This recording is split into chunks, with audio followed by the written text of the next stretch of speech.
കാലവും ചരിത്രവും കാത്തിരുന്ന നിർണായക നിമിഷങ്ങൾക്കായിരുന്നു റഷ്യ യുക്രൈൻ വിമലഹൃദയ പ്രതിഷ്ഠയിലൂടെ ലോകം സാക്ഷ്യം വഹിച്ചത്.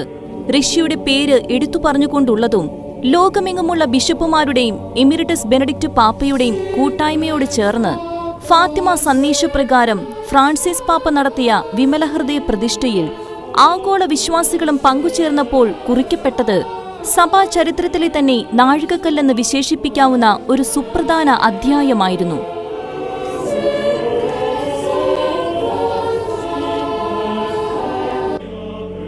വത്തിക്കാനിൽ സെന്റ് പീറ്റേഴ്സ് ബസിലിക്കയിൽ ഫ്രാൻസിസ് പാപ്പയും ഫാത്തിമയിൽ കാർഡിനൽ കോൺറാഡ് ക്രെജേവിസ്കിയും വിമലഹൃദയ പ്രതിഷ്ഠാ ശുശ്രൂഷകൾക്ക് നേതൃത്വം നൽകിയപ്പോൾ കർദിനാൾമാരും ബിഷപ്പുമാരും ലോകമെമ്പാടും നിന്ന് വത്തിക്കാൻ നിർദ്ദേശപ്രകാരമുള്ള വിമലഹൃദയ പ്രതിഷ്ഠാ പ്രാർത്ഥന ചൊല്ലി ആഗോള വ്യാപകമായ ഒരു ആത്മീയ പ്രാർത്ഥനാ ശൃംഖല തന്നെ കെട്ടിപ്പടുക്കുകയായിരുന്നു.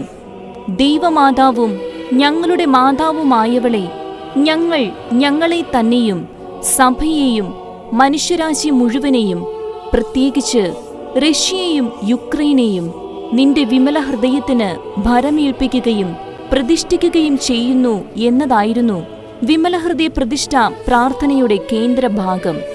പാപ്പയുടെ ആവർത്തിച്ചുള്ള ആഹ്വാനപ്രകാരം വിവിധ ഭൂഖണ്ഡങ്ങളിൽ നിന്നുള്ള കത്തീഡ്രലുകളിലും ദേവാലയങ്ങളിലും കത്തോലിക്ക സമൂഹങ്ങളിലും വിമലഹൃദയ പ്രതിഷ്ഠാ പ്രാർത്ഥനകൾ നടത്തപ്പെട്ടു. ലോകസമാധാനത്തിനായി ആഗോള കത്തോലിക്ക സമൂഹം തങ്ങളുടെ വലിയ ഇടയനോടും മേലധ്യക്ഷന്മാരോടും അജപാലകരോടും സഭാ കൂട്ടായ്മയോടും ചേർന്ന് തങ്ങളുടെ അമ്മയുടെ പക്കൽ ഒരുമയോടെ അണിചേർന്ന സുന്ദര മുഹൂർത്തമായിരുന്നു ചരിത്രത്തിൽ ഇടം നേടിയത്.